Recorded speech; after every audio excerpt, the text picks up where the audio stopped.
देशी टमेटा, देशी कोथमरी, कोबी, फ्लावर।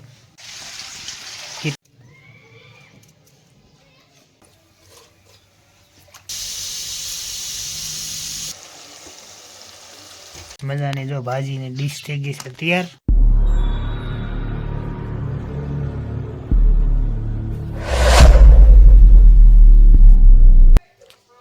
तो जय माताजी बधाने अने फरी स्वागत है नवा विडियो में। तो आज तो આપણે સ્પેશિયલ વિડિયો રેસીપીનો છે, કેમ કે આજ બનાવવાની પાવભાજી અને એ સ્પેશિયલ કિરણ બનાવે છે પાવભાજી, એટલે પાવભાજીની તૈયારી કરે છે।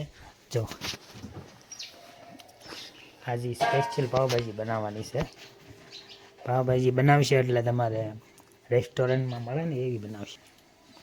જો હાંજે જણે બધું તૈયાર કરી નાખ્યું છે, વટાણા, રીંગણા, કોથમરી, बटेका है, टमेटा है, फ्लावर है, रींगणा है, वटाणा है अने कोथमरी। जो आ पावभाजी माटे आटली वस्तु जोईशे आपणे।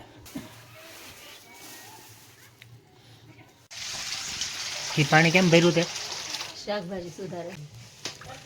जो हवे आ રીંગણા સુધારવા મળી છે। હા, પાવભાજીમાં રીંગણા હોય, બટેટા હોય, ટમેટા હોય, ડુંગળી હોય, કોબી, વટાણા। અત્યારે તો શિયાળામાં શું છે, બકાલું બધું ફ્રેશ તાજું હોય। અમે તો આટલી બધું વસ્તુ નાખવી।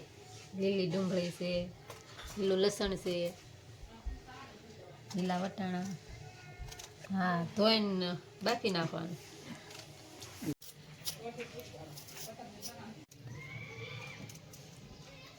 वटाणा एकदम फ्रेश हो, देशी टमेटा, देशी कोथमरी, कोबी, फ्लावर। આ બાફવાનું હોય ને એટલે બધું મોટું મોટું સુધારી નાખીએ તો હાલે। પછી આને શું સુંદર કરવાનો હોય આપણે, એટલે મોટું મોટું કાપી નાખવાનું કુકરમાં બાફીને પછી એને હા મોટું મોટું પીસી નાખવાનું। પીસી નાખવાનું। હા, પીસવાનું હોય એટલે મોટું મોટું સુધારી નાખવાનું। અમારે છે ને રાજા ભાગે અમારે ઘરે પાવભાજી વધારે બને, કેમ કે મને ભાવે, છોકરાને ભાવે, ગમે કંઈક તહેવાર હોય તોય ભલે, અને કંઈક એવું એમ લાગે કે આજ કંઈક બનાવવું છે તો વધારે પડતું મસ્ત પાવભાજી જ અમે ખાઈ છીએ। બાકી તો બધું મંચુરિયન લેવું તો એ બધું અહીંયા ખાઈ લઈએ, પણ પાવભાજી જે ઘરે બનાવેલી હોય ને એ મજા આવે ને, એ બીજે કંઈક બજારમાં જે મળે ને એમાં મજા ન આવે। પાવભાજીની સ્પેશિયલ કારીગર છે આ। કા પાવભાજી એટલે આપણે ઘરે જ આજે બનાવી। હા, તમને ભાવે ને મારા હાથને એટલે બનાવવી પડે ને। આપણે ગમે એ તહેવાર કાંક એવી ને આપણે એમ કહીએ કે આજ હું રસોઈ બનાવી, તો કે પાવભાજી જ બનાવી। પાવભાજી જ આવીને ઊભું રહે। પાવભાજીનો ઘરનો ટેસ્ટ આવે ને એવો કે પાવભાજીનો ટેસ્ટ આવતો નથી, એટલે રેસ્ટોરન્ટ કરતાં સારી લાગે।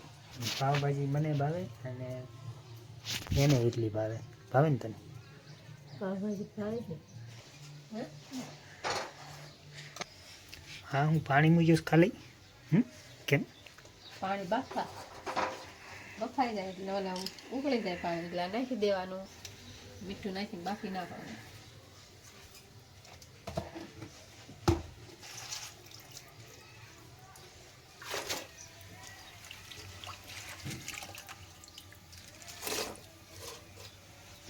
કેટલી સીટી થવા દેવાની? 4 સીટી થવા દેવાની એટલે મસ્ત બફાઈ જાય। આપણે જો લસણ ને ડુંગળી ને એવું સુધારવાનું કામ હોય છે, ઝીણું કટિંગ કરવાનું છે એનું। હાલો તો ગૌતમ બેસી જશે મને મદદ કરાવવા। જો ડુંગળીનું કટિંગ મને કરી દેશે, ડુંગળી લસણનું કટિંગ કે લાઈવ હું કરી દઉં, અને મને કટિંગ કરાવવા લાગે છે। એકલી ક્યારે પાર આવે, આપણે થોડીક હેલ્પ કરાવવી પડે ને। હા, એ વાત હાશે હો, મને હેલ્પ તો ગમે એ વાતે કરાવે જ છે। ગમે એ રાંધવાનું હોય થોડી દાજી તો હેલ્પ કરાવે। થોડી હેલ્પ કરાવી તો સારું પડે એને, કેમ કે હા એકલા બધું બનાવવાનું હોય અને એકલીને જ બનાવવાનું હોય, એટલે આ તો આજે હું ફ્રી છું એટલે બનાવરા। મને કહે કે હવે 12 વાગી જશે ત્યારે તું એકલી બનાવીશ, લાઈ હું તારી મદદ કરાવું, એટલે એ જો સુધારવા બેસી જશે મારી હારવાર। કા મદદ તો કરાવી પડે ને, આ એકલા જે કામ થાય નહીં।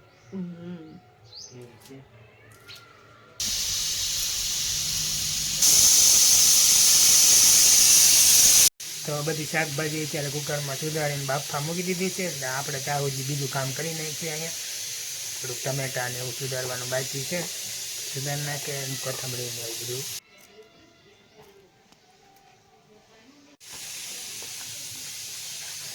ટમેટાનું અમે રામ નામ ગ્રેવી કરી નાખી. ખમણી કરી નાખવાનું.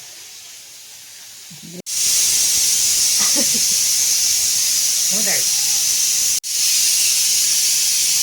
ડુંગળી સુધારતી રોવે છે. હાલો જો આપણે હવે શાકભાજી બફાઈ ગઈ સરસ મજાની. હવે આને છે ને કાઢી લેવાનું છે, પીસી નાખવાનું છે. જો આપણે શાકભાજી બધું બફાઈ ગયું છે ને આને હવે પીસી નાખવાનું છે. મસ્ત ગ્રેવી થઈ જાય. ગ્રેવી કરવાનું હોય ને આને. હા હવે બપોર છે તાર કોટ નથી કાઢો. હે ટાઈટ ટાઈટ જ વાઇસ કરે ને જમીન કોટ કાઢવાનો, કોટ નહીં કાઢવાનો.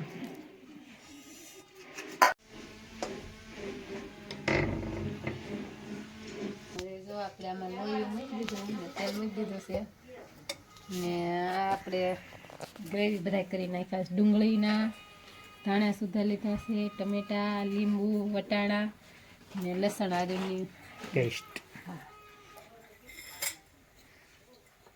વઘાર કરવાનો આમાં છે. તેલ નાખી દીધું છે. તેલ ગરમ થાય પછી બધા મસાલા એડ કરવાના છે ને. પહેલા તો આદુ લસણ નાખવાનું, પછી ડુંગળી લસણ બધા પહેલા નાખવાનું છે. લસણ આદુ નાખી દીધું.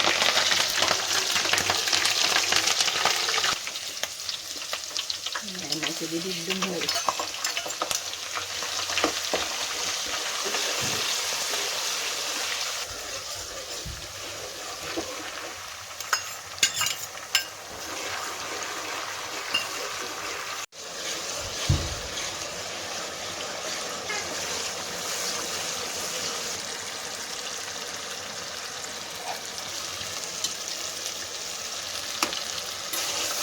હવે કલર આવ્યો.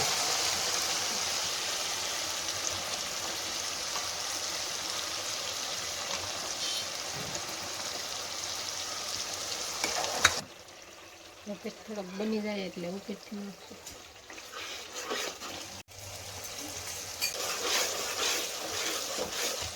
નખાવું.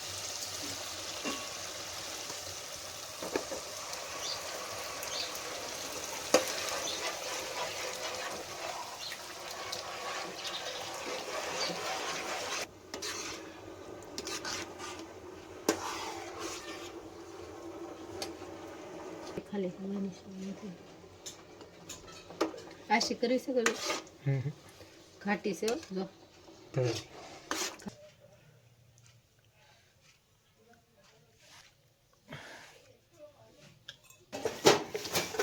પાવ છે તેલમાં શેકી નાખવાના. શેકવાના છે ને તેલમાં.